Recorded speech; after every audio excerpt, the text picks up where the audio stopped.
UFC Fight Night, Vettori versus Cannonier, full card predictions. Going to be starting with, of course, the first fight of the night, making my way to the top as always. And the first fight of the prelims is Modestas Bukauskas versus Zach Palga. I'm going with Modestas Bukauskas. I was one of the only people, not even just on Tapology, in the world to pick Modestas in his last fight against Tyson Pedro. I think a lot of people didn't really you know, they just kind of looked at everything and they saw, Tyson Pedro's getting, first round wins. Modestas is, lost 3 fights in a row in the UFC before coming back. I think a lot of people kind of underestimated this guy. Um, and even I, even though I picked him to win, I even thought like it was going to be a close, I thought it was going to be like, Modestas was going to be in trouble early and then he was going to, come on later and win the fight, like 29-28 or something, like a close fight. But he looked very good in that fight. You know, maybe it's a little bit because Tyson Pedro wasn't all there. It looked like it wasn't, it looked like Tyson Pedro wasn't throwing too much. It wasn't really Pedro's best night at the office, but great win anyway for Modestas. And in this fight against Zach Palga, I think he's just a better overall fighter. If you look at his UFC record, sure, it doesn't look the best. He is 2-3 in the UFC, but if you look at his losses, Jimmy Crute, forgivable loss. Jimmy Crute's a solid fighter. Um, should have beaten Mikhail Zachek, in my opinion. Uh, I really think he won that fight, so I think he should be 3-2 instead of 2-3. And then obviously his other loss came against Khalil Roundtree, where he got hurt, and it sucks that he got hurt. It really does because he got cut after he got injured bad, and that was his third loss in a row. So the UFC cut him, bring him back against Tyson Pedro, thinking this is an Australia card. They're going to get Tyson Pedro a win, and then Modestas comes in and ruins their plans. So now they're giving him a little bit of an easier opponent, in my opinion. I think Zach Palga is, a worse fighter than Tyson Pedro. And Zach Palga is also 35 years old, and not that light heavyweight it really matters how old you are because when it gets to like the high weight class, like the higher weight classes, light heavyweight, heavyweight, stuff like that, it doesn't necessarily matter nearly as much if you're older. But I just think Modestas is, he's a much more experienced fighter, has over double, nearly triple the experience that Zach Palga has. And I think Modestas is just better. I think he's just better everywhere. I haven't been impressed with Zach Palga. I don't know how. I see some people that are like, picking Zach Palga or think he's a decent underdog. I'm like, what do you guys see in this man? He got knocked out cold by Muhammad Usman. And I understand it's Muhammad Usman and the dude's like, you know, like built like a genetic freak. If you look at him, he's just, completely ripped. Huge guy. You can tell he, probably packs a lot of power, but like, I mean, getting caught by Muhammad Usman is like, he should have been this, the guy with the speed advantage over Usman. And I get it. I get it. If you get caught at heavyweight, anyone can get caught and dropped at heavyweight. So I'm not, I understand that. But even in his last fight against Jordan Wright, Jordan Wright isn't the most, not even, I was going to say not the most intimidating guy, but like he's not really good at all, in all fairness. Jordan Wright is one of the worst on the roster in the UFC. And I believe Jordan Wright was a middleweight his whole career and went up to light heavyweight. And that was Zach Palga's first light heavyweight fight. And he just held him against the cage for 3 rounds, didn't really do anything. And that's against the kill or be killed type of fighter. That's who Jordan Wright is. Jordan Wright is a kill or be killed type of fighter. Usually either wins in the first round or gets beat like in the second or third. And he took him to a decision, and that was one of the most boring fights of all time. So I don't think Zach Palga is winning this one. I don't think he's going to be able to hold Modestas against the cage. Modestas utilizes movement very well. I don't think his back's going to be up against the cage, and Zach's just going to hold him there. I think even if Zach does get a little bit of cage control time, Modestas will be able to work out of that. And I think if he can just keep his back off the cage for a long period of time, I honestly think he wins this fight fairly easily. Um, Neither guy is like a huge finisher either, so I believe this probably will go the distance. But I just think Modestas will be able to outpoint Zach Palga. The one thing I am concerned with Modestas about is he's not like always the most voluminous type of fighter. He's not going to throw a ton of output, but I don't think it's going to matter too much against Zach Palga Because, like I said, I think Modestas is just a level ahead of Zach, more experience, fought the better guys, and I think the line is actually minus 165 is great value on Modestas. I believe he should be like minus 250 against Zach, maybe even minus 300. I think he's way better than Zach Palga is. And Zach is training out of a good gym, Team Elevation, but I don't think that's going to matter. I think Modestas should have this one if he plays it safe, which he usually does. He doesn't take too many unnecessary risks, so he should win that one. Moving along, we have Ronnie Lawrence taking on Daniel Argueta. And this one's interesting to me because Daniel Argueta is a collegiate wrestler. And I've heard from a few different people that he was like a state champion in high school or something like that. So, an accomplished wrestler, to say the least. Definitely someone that has a good wrestling pedigree. Definitely someone that can wrestle if he needs to, offensively and defensively. However, against Ronnie Lawrence, it's going to be tough. Ronnie Lawrence is someone who is very, very, good at mixing things up. I think he's a better striker than Dan, and I'll say right away, I'm going to pick Ronnie Lawrence. Um, Ronnie Lawrence, he's a better striker than Dan. I think the wrestling, sure, Daniel Argueta's a better wrestler, but he's been taken down by guys before. And he got his back taken for like I think a minute or two by Nick Aguirre, who was making his debut in the UFC. He was like 7-0, fought nobody, and that was a short notice fight. And Nick Aguirre still took his back for like a minute of the fight. And I'm not saying Ronnie Lawrence is going to be able to like take his back or control him for a long period of time, but I just think Ronnie Lawrence is going to have the better cardio. I think he's going to have the better striking. And I think if this, maybe early on, Dan might have some success, but I just think that the pace that Ronnie's going to set is something that Dan won't be able to keep up with. Ronnie Lawrence's only loss was to Sedyo Cub Kakramanov, who is a very good fighter, who was dominating Said Nurmagomedov. For whoever remembers that fight, you guys remember that Said Cub was dominating Nurmagomedov for a large portion of that fight until the guillotine. So you can't say anything too bad about that loss. That loss is not a bad loss to have. And for Daniel Argueta, I just think he's a little bit. I don't want to say overrated because it's not he's not like the favorite in this fight or anything, but I just feel like he's not necessarily on that level. I think his striking is very very basic, not too good. And his grappling, he does have solid grappling. He's a strong dude. You could see that he's built well, obviously built like a wrestler, of course, but I just don't see him being able to keep that same pace that Ronnie is for 3 rounds.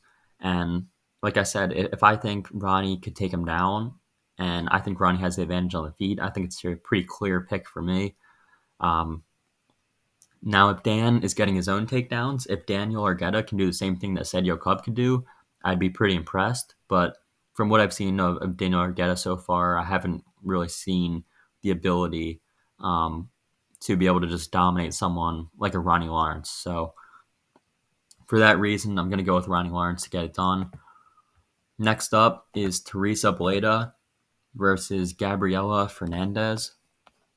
In this one, I'm going to go with Teresa Bleda.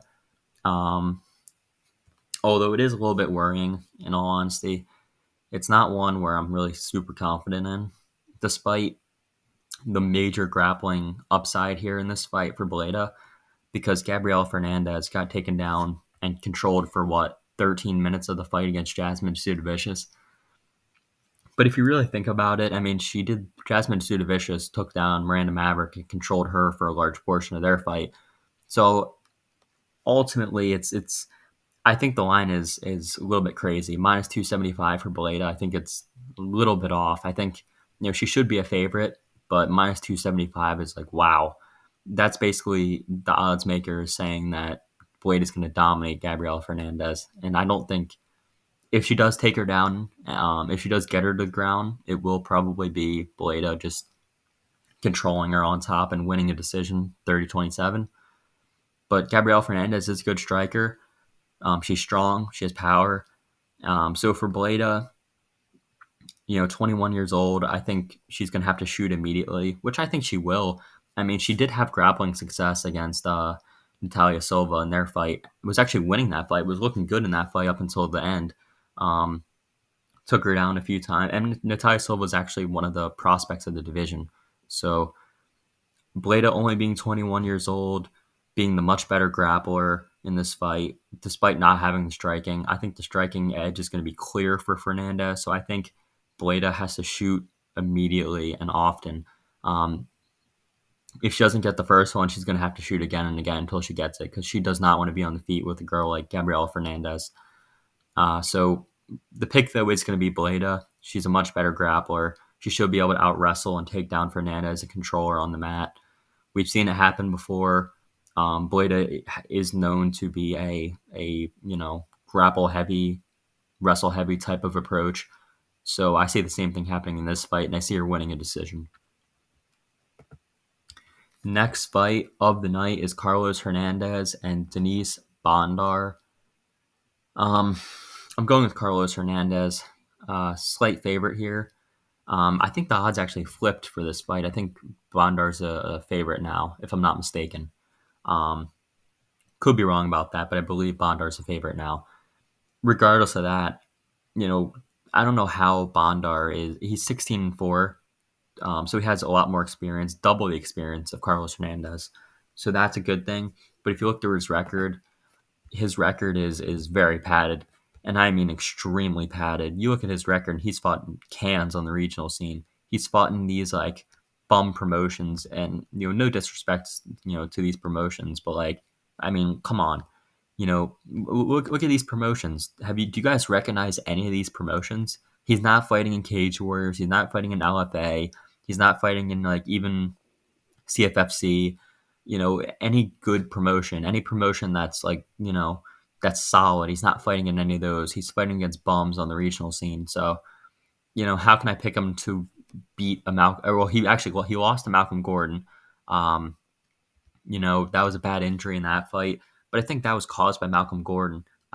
Sure, you could say, oh, he got hurt. It wasn't, but I think Malcolm Gordon caused that injury. Malcolm Gordon had him in an armbar, and then as the fight progressed, it just it only lasted like a minute or so. But as the fight went on, Bondar was looking to grapple, looking to wrestle, and he just wasn't having the success, and ended up hurting his arm, obviously, in the process there, trying to take down Malcolm Gordon, who's a better grappler than himself, which is weird why he had a grappling heavy approach for that, but Carlos Hernandez can be taken down. That is the one concern I have. In his Fight on Contender series, he got taken down a few times. Daniel Barres, Nascimento. Nascimento choked him out in the first round, I believe it was. So, his grappling can be a cause of concern, but he's fighting at the same gym, training at the same gym that Bilal Muhammad trains out of. So I think basically what I mean by that is they're striking, Bilal striking, Carlos Hernandez, they're very, it's a basic striking, but it's not like bad basic striking. You know what I mean? Like some striking that guys have is very basic, and it's like bad, it's not good striking because it's just too basic and too, ordinary. But Carlos Hernandez is a basic striker, but he's not like a bad striker. He's a good striker. You know what I mean? He can put combos together, mixes it up to the body and the head, can throw like he does. He can fight pretty well as far as in the striking department, and even in the grappling. He's if he does get taken down, obviously against Nascimento, lost that fight, but I mean, getting choked out by Nascimento is not really bad luck at all because Nascimento, shoot to box guy, of course. That's what those guys are known for, pressing forward, trying to get to the back of their opponent, either submit them or get in a firefight and look to knock out their opponent. But I don't think Bondar has fought anyone like Carlos Hernandez before, someone that's actually going to challenge him, someone that's going to not, be a regional bum that's going to just fall down the first round to him. So I'm going to go with Carlos Hernandez. Dennis Bondar, he's fought nobody, dude. He's fought absolutely nobody. The first good fighter he's ever, not even good fighter, the first decent fighter he's ever fought, Malcolm Gordon, he got beat by. And like I said, you can say it's an injury, say, you can make that excuse, but he was in a deep armbar that I believe that armbar probably caused um, a little bit of damage to the arm. And then obviously a little bit later in the fight, like 30 seconds later, or whatever it was, he, you know, I guess it was like a verbal tap or whatever because of that, verbal submission because of that injury. But regardless, Carlos Hernandez should get it done by decision, just by being the better striker and being able to hopefully defend the takedowns, defend the grappling of Bondar. Next fight is Kyung Ho Kang versus Christian Quinones. I'm going with Christian Quinones here. Kyung Ho Kang's a good fighter. I can understand why people are picking him.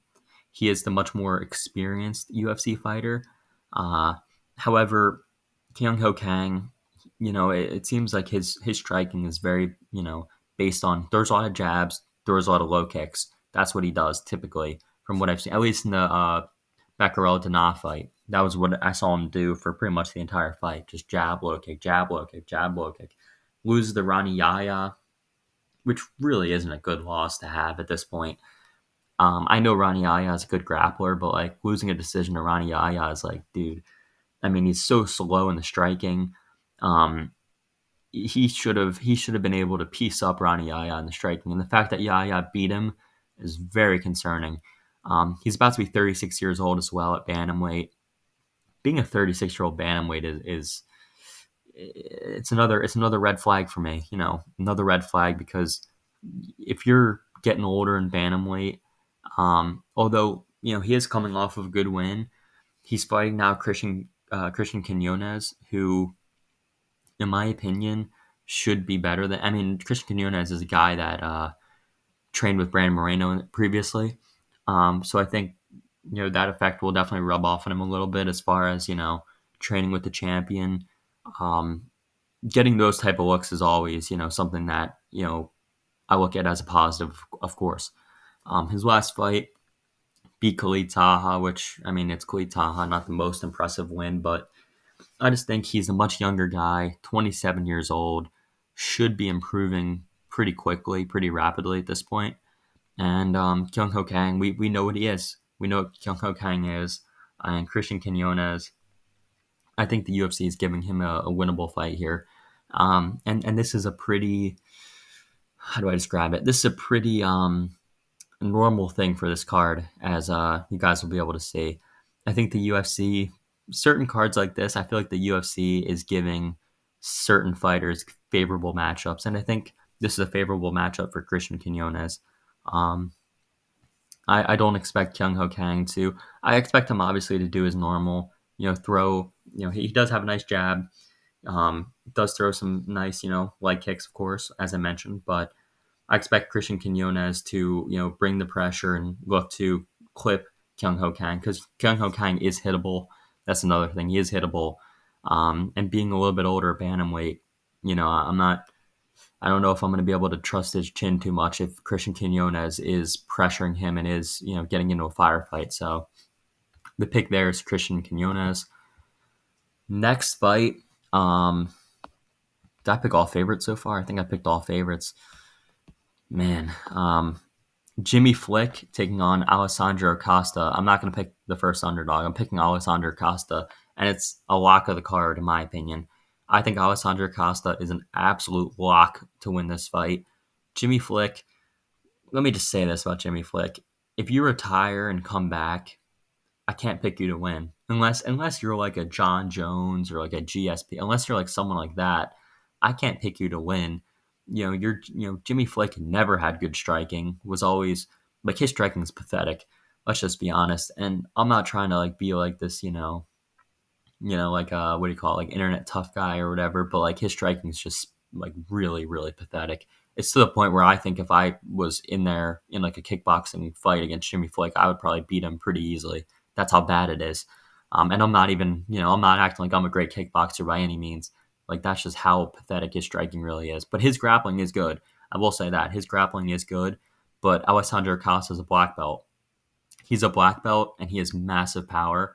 Lost his last fight, his first fight in the UFC to Amir Albazi. But the fight before that, Sure, it was a 6-4 opponent, but Carlos Gomez, he knocked him out. He just flatlined Gomez.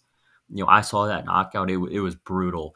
I think it was like a right overhand, just flatlined him, like unconscious. And and at flyweight, I'm like, if you got knockout power like that at flyweight, I don't care if you're fighting on the like beating guys on the regional scene. Like if you can knock somebody out cold, like that, I think you can do the same to Jimmy Flick because his striking is not good in the slightest. Obviously his last fight against Charles Johnson looked terrible in that fight, absolutely terrible. Got ground and pounded, was getting beat up on the feet easily. I just think his striking is just not on UFC level, and his grappling, of course it is. His grappling is good. He flying triangled Cody Durden, which is a great win to have. Looking back on it, that's a fantastic win for Flick, but I don't see lightning striking twice in a bottle. If I think I got the saying right. No, I don't see lightning. I don't see that happening twice. I don't see him throwing up another flying triangle on a black belt in Costa. I think Costa comes in there, just throws a ton of If he doesn't get Flick out of there early, I think he will get Flick out of there early. To be honest, I think it's gonna be a first round knockout because Jimmy Flick, like I said, not a good striker. Not he can be hit a lot, and I think Costa's just gonna tee off on him. I think this is the lock of the card. If Costa loses this fight, he should get cut. And I don't say that often, but you lose to a guy that has no striking and retired already, you should be cut. So Costa, lock of the card, should win. Next fight is Muslim Salikov versus Nicholas Dalby. Um, um, shit. I guess I'll go with Muslim Salikov. Although this is a type of fight that Nicholas Dalby wins. That's all I'm saying. This is a type of fight that Nicholas Dalby can grind. And you know what? Screw it. Screw it. I'm gonna go with the first underdog of the night.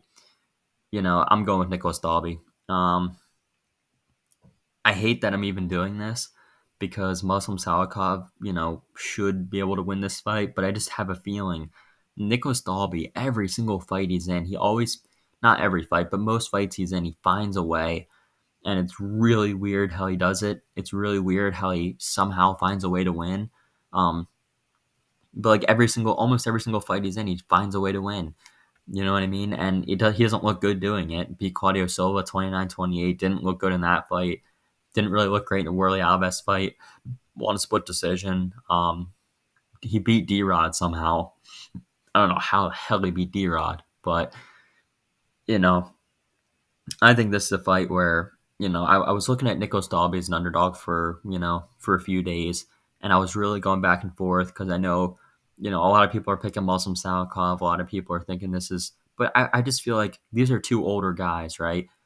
Muslim Salikov hasn't looked the best. I mean, he did win his last fight against Andre Fiallo, but Andre Fiallo, to be honest, was a punching bag in that fight. And I don't think Nicholas Dalby is going to be a punching bag. Nicholas Dalby is a tough dude. And he does throw more output. So I feel like if Salikov doesn't knock him out, I feel like Dalby can steal a decision. So I'll say split decision win for Dalby.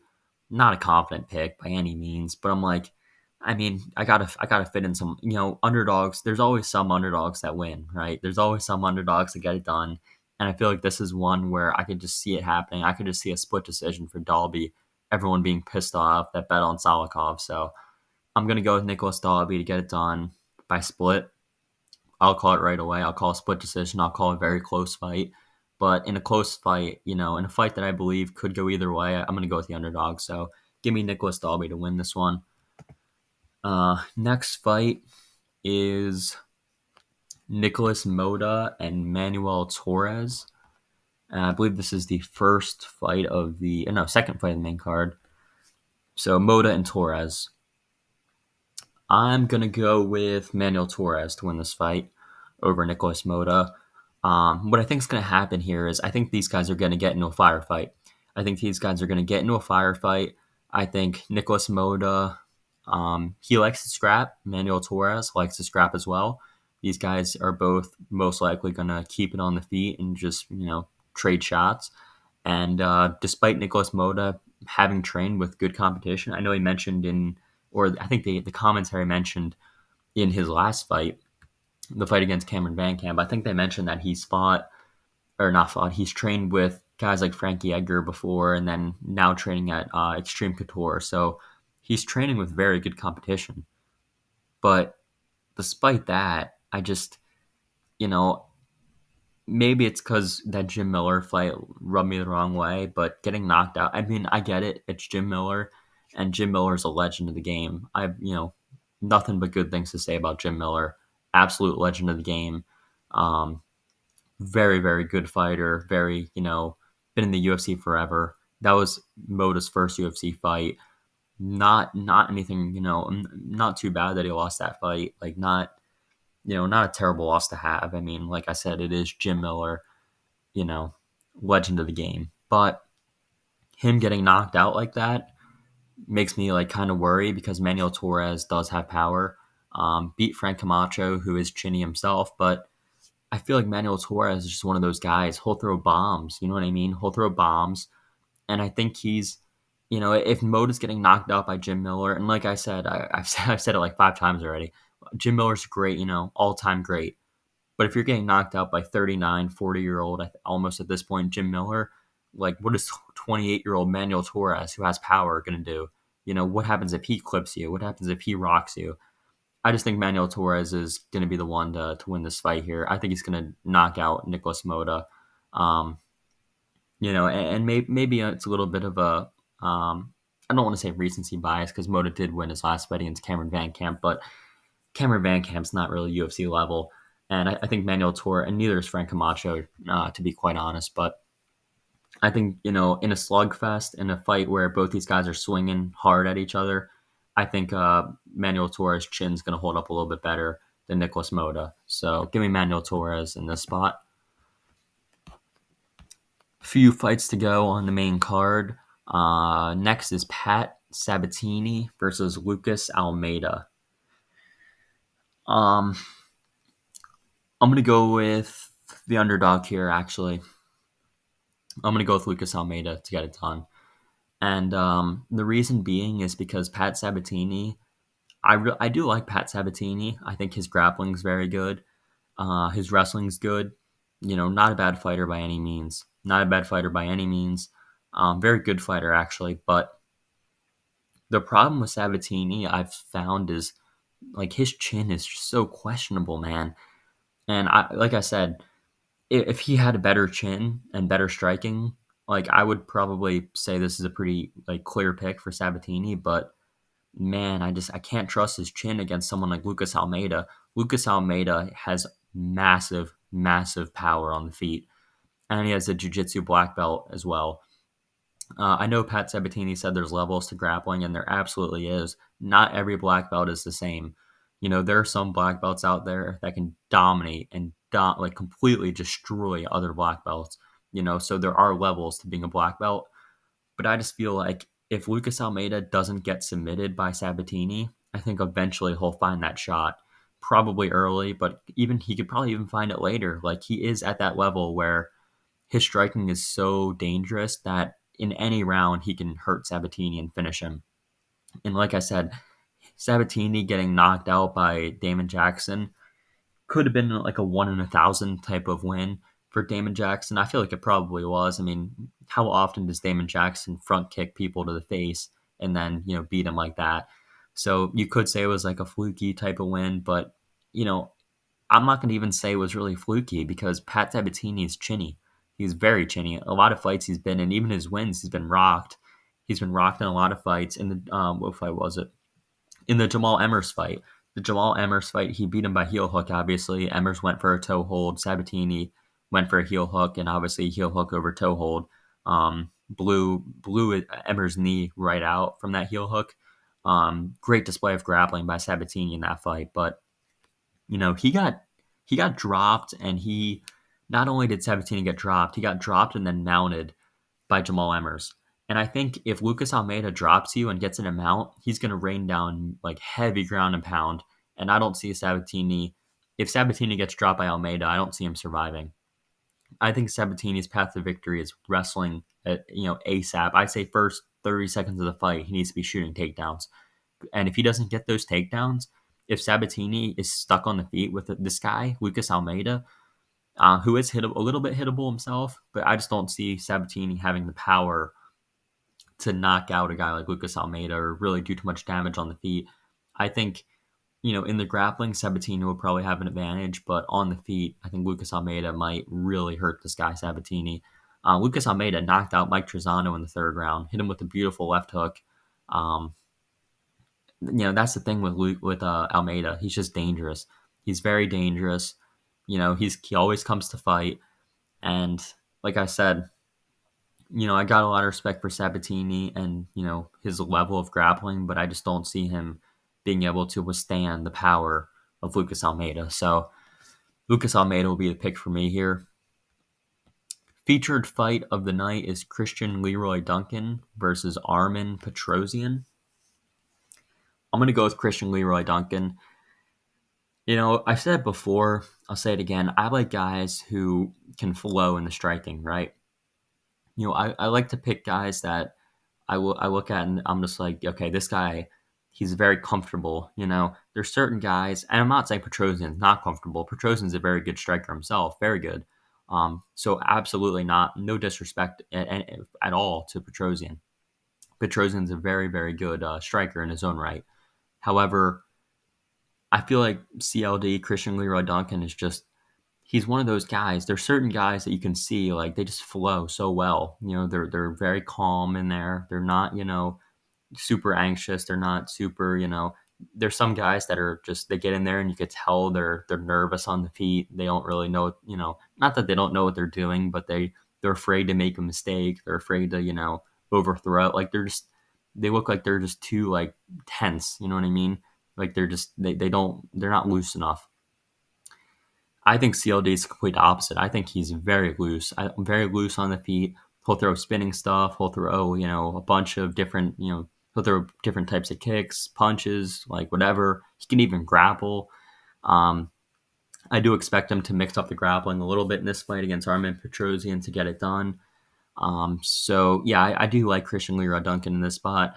It is a little bit of a worry because Armen Petrosian is a good striker. He did outstrike RoboCop. Um, and then beat AJ Dobson. His loss was to Caio Borralho. Lost that fight by decision, got dominated in grappling, and then a few fights ago outside the UFC got knocked out in a minute. So that's a little bit worrying because Christian Leroy Duncan does have a huge reach advantage, 79-inch reach to a 71-inch reach, which normally reach isn't always the most important unless you know how to use it, and CLD knows how to use his reach. Knows how to use his reach, knows how to, is very good at, keeping range. And then, he does throw a lot of you know, like kicks to the body and stuff like that. Like he'll mix it up. He'll mix it up. He'll throw, you never really know what he's going to do. He has a bunch of different types of knockouts on his record. If you look through his record, actually, you'll see that. Christian Leroy Duncan here. Spinning elbow, flying knee, spinning back kick. Like he has a lot of different types of wins, and then obviously fought a ton of amateur fights as well. So he has a much more experience in terms of MMA than Armen Petrosian.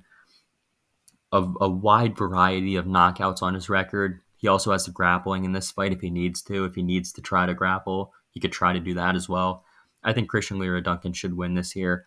I think this is a fight where, one, he should have the grappling advantage, and two, even in the striking, he should have the advantage there. Despite Armen being a good striker, he should be able to, if he has to, he should be able to find that shot on Armen to knock him out. Just because, like I said, he's just very, very dangerous, can flow well, and has a lot of power. Has knocked out almost all of his wins are by knockout. How many wins does he have? By 6 wins. 6 of his 8 wins are by knockout. Only been the distance once. So I'm going to go with Christian Leroy Duncan. Co-main event is Arman Tsarukyan versus Joaquim Silva. Not going to spend too much time on this one. You guys all know who's going to win this fight. I think it's pretty clear cut. Arman Tsarukyan by domination, probably inside the distance, most likely inside the distance, probably the first round, to be honest. Arman Tsarukyan should maul this dude, Joaquim Silva. If you look through Joaquim Silva's record, beats Jesse Ronson, but before that loses, gets knocked out by Ricky Glenn and Nasrat Haqparast back to back. I know Arman Tsarukyan's a wrestler, but Arman Tsarukyan's shown he has power. He's shown he has the ability to like do good work on the feet. And I think Arman Tsarukyan might even be able to win, knock out Joaquim Silva on the feet here. Silva hasn't really impressed me by any means. Isn't the most active fighter either, and Tsarukyan's better everywhere. Let's be honest. Arman Tsarukyan, this is a setup fight for Arman. He shouldn't even be this fight shouldn't even be happening. Arman should be getting top 10 opponents, but it seems like nobody wants to fight him, so this is the fight he has to take. I believe he will obviously win this fight, and if he does win this fight, they got to start giving him top ranked opponents. The UFC has to stop wasting their time here. This is a real prospect. I believe Arman Tsarukyan's a future champion. 26 years old. Imagine how good he can be in like 3 years when he's, or 4 years when he's 30. He could be really, really good. Like I said, I think he's a future champion. I think this is a setup fight for him to win. And I think he mauls and destroys Joaquim Silva. First round win, pretty much any way he wants to. Main event of the evening, last fight of the night, of course. Whoa, what just happened there? Last fight of the night, Marvin Vettori versus Jared Cannonier. I'm going with Marvin Vettori. The odds are weird, though, how they flipped. Marvin opened up like minus 150, obviously, as it says here, minus 150, minus 160. But the odds came back down.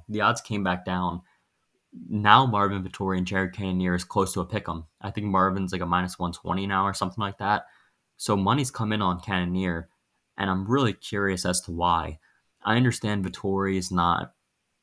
Vettori is Vettori, He does get hit sometimes and everything, but I don't think he's gonna get dropped by Cannonier. I mean, Vettori's got an iron chin.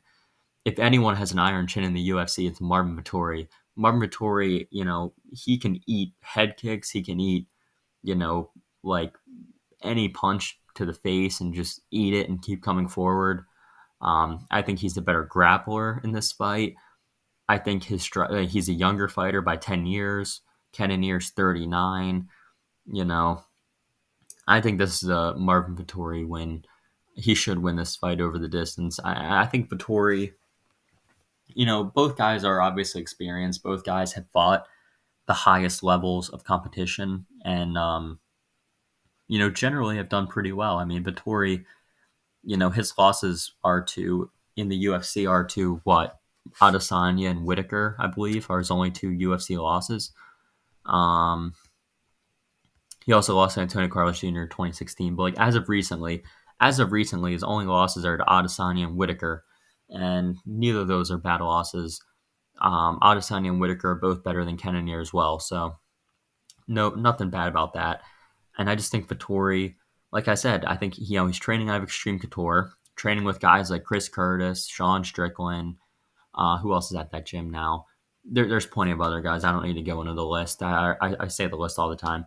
Extreme Couture, one of the better gyms in the sport. And, Jared Cannonier, I just don't see him being able to, beat Marvin Vettori at this age. He did beat Sean Strickland, which was a good win. Well, I don't even want to say it was a good win because I believe Strickland won that fight. I believe it was a robbery for Cannonier, but regardless, he did beat Strickland as far as the judges go. But I just don't see the same happening to Vettori. I think Vettori is going to be the one pressing forward. I don't see Cannonier dropping Vettori or hurting him. Vettori, like I said, iron chin, training out of a good gym, adding new things to his game every single fight. We saw in his last fight against Roman Dolidze. Wasn't the most impressive fight by any means, but he was landing a lot of leg kicks on Roman Dolidze. I believe Vettori, a lot of people thought Roman won the fight. I don't know what fight you guys were watching. I thought it was pretty clear Vettori. Not clear Vettori, but I think he won the fight. So, all in all, I am going to go with Vettori in the main event. Younger guy, should be improving faster, training out of a better gym. I do believe Cannonier is training out of MMA Lab, so good gym for Cannonier as well. But I think Vettori has the better training partners. I think he's improving faster. He's the younger fighter, better grappling. And I think the striking is pretty even. So give me Marvin Vettori in that one. And that will round out the card. A few fights were canceled. Zaga Zumagulov's fighting next weekend. again. Let me see his opponent just for reference. Zalgas is fighting Joshua Van. Don't know too much about him, so I'm gonna have to do some research on Joshua. But and then Ryan Barcelos and Miles Johns were supposed to fight. I was actually gonna pick Miles Johns as an underdog just because of the knockout threat, because Barcelos got flatlined in his last fight, and he is getting a little bit older. But regardless, pretty good fight card. A lot of interesting fights here. A lot of potential prospects. Obviously, the Sabatini and Lucas Almeida, that's a prospect fight. Similar with CLD and Armin Petrosian. And then obviously on the prelims, you got a few good ones as well. Could have a lot of finishes on this card. So thank you guys very much for watching, and I'll see you in the next one.